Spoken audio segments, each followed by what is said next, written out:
Cell cell cell. नहीं नहीं, मैंने नहीं, मीशो ने लगाई है सेल, तभी तो मैंने इतना सारा सामान ऑर्डर किया है। तो बिना टाइम बर्बाद किए हम एक एक पार्सल ओपन करते हैं। तो हम सबसे पहला पार्सल भी आपके सामने लेके आएंगे। पहला पार्सल ये है, जिसमें मुझे वुडन के ये बड़े वाले स्पून जिसमें बड़े सारे, जो मुझे बहुत अच्छे लगे।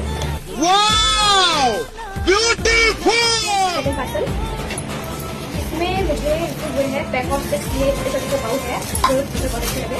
पर मैंने इसे ऑर्डर किया पिंक कलर में, पर ये मुझे रिसीव ब्लू कलर में, पर ये मुझे अच्छा लगे तो मैंने इसे करके नहीं डाला।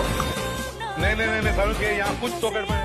पार्सल नंबर 3, वैसे मैं आप सबको बता दूं कि ये सारे पार्सल मैंने एक एक बार पहले ही देख लिया। रहा नहीं जाता, तड़प ही ऐसी है ना। अब मैं भूल चुकी हूँ कि कौन से बॉक्स में क्या पार्सल है, तो आप सबके साथ अभी मैं खुद एक बार और देखने वाली हूँ। तो थर्ड पार्सल है ये, जिसमें मुझे ये रैक मिला है स्पून रखने के लिए, तो मेरे सारे स्पून ऑर्गेनाइज करें। फोर्थ पार्सल, इसमें मुझे रिसीव हुआ है ये छोटा सा रैक, जिसमें मैं कुछ भी अपना ऑयल कंटेनर या फिर कुछ भी यहाँ पर रख सकती हूँ। ये बहुत सुंदर लगेगा नीचे में।